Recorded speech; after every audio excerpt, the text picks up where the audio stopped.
ақшта өтіп жатқан сайлауға қарап қызығып отырмыз. Рас қой, соңғы сәтке дейін кімнің жеңетіні белгісіз, біз үшін қызық. Өйткені біздің елде қандай екенін бәріңіз білесіздер. Енді айтайын деген 2-3 күнде соңғы Фейсбукта біраз адам мені тектеп кетіп, тіпті жекеме хабарласып жатыр. Сайлауды бақыласақ, азаматтық бір қозғалыс құрсақ, 31-ші арнада жүрген Ерқанат Көпжасар бар, өзіңіз бар, тағы да біраз елге танымал азаматтар бізді қолдайсыздар ма деген сияқты.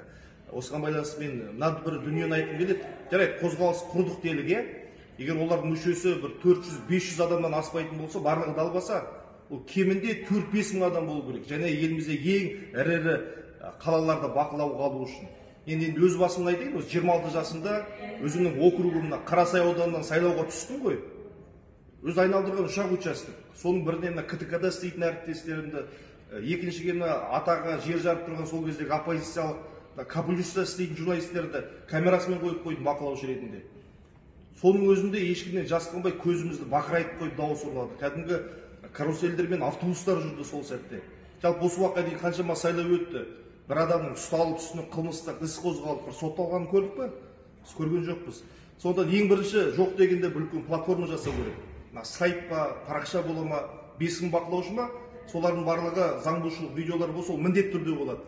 Сол сәтте салып отыратындай, Азаттық радиосы болсын, басқа да сайттар, оларға да сол күні бақылап, көшіріп отыруға ыңғайлы болады. Екіншіден, заң бұзушылық тіркелген жағдайда хаттаманы қалай толтырамыз? Ертең оны жауапкершілікке тарту үшін қайда барып шағымданамыз? Бұның алдын ала осыған дайындалып біз дәріс алуымыз керек заңгерлерден. Сол күнде онлайн түрінде заңгерлер отыру керек. Одан кейін енді бір участокте кемінде 2 адам болу керек.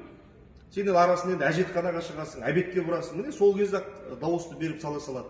Қанша дауыс беруші кірді, шықты, осының барлығын бақылап отыру керек. Бұл оңай жұмыс емес. Енді біздегі сайлау қаншалықты қызық өтетінін білмеймін. Енді басқа партиялардан аяқ астынан жарып кетіп біреу шыға қалмаса, дегенмен осы сайлауды бақыласақ, өз дауысымызды қорғауды үйренсек деп осындай бір қозғалыс құрсақ деп бастама көтеріп жатқаны азаматтардың қуантады.